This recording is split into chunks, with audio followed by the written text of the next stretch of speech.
আমাদের ব্যান্ড মিউজিকের যে যাত্রার কথা বলা হয় বা যে যা কিছু উত্থান এবং এসব এর প্রত্যেকটাতেই অ্যাকচুয়ালি আমরা সহযাত্রী হিসেবে ছিলাম।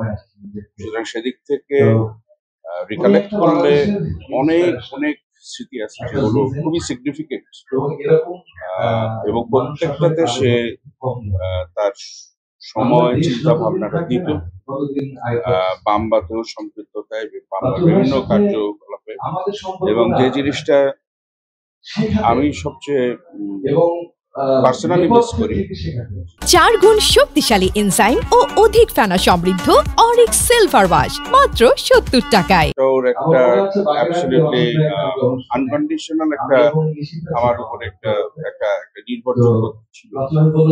আমি কিছু বললে ওইটা ডেফিনেটলি করতো, কোনো ধারণা থাকলে সেটা পিছনে দাঁড়াতো এবং সাপোর্ট করতো।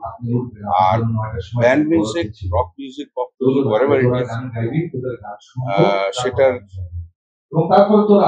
সামনে নেওয়ার জন্য যা কিছু করা দরকার সেটা সবসময়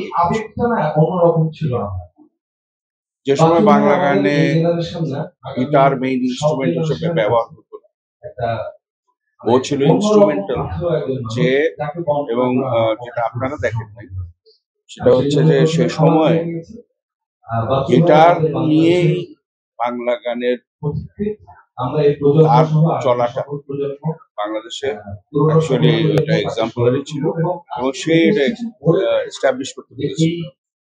তখন খুব কিবোর্ড ভিত্তিক ছিল, খুব নরম, এটা সেটা কিন্তু না, ওর ছিল যে গিটার।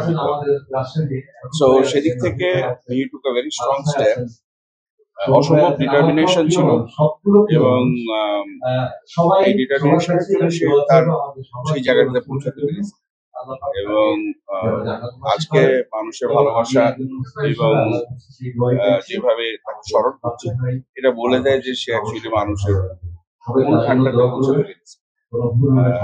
আজকে তার রুহের মাগফিরাত কামনা করি, আল্লাহ তাকে বেহেশতে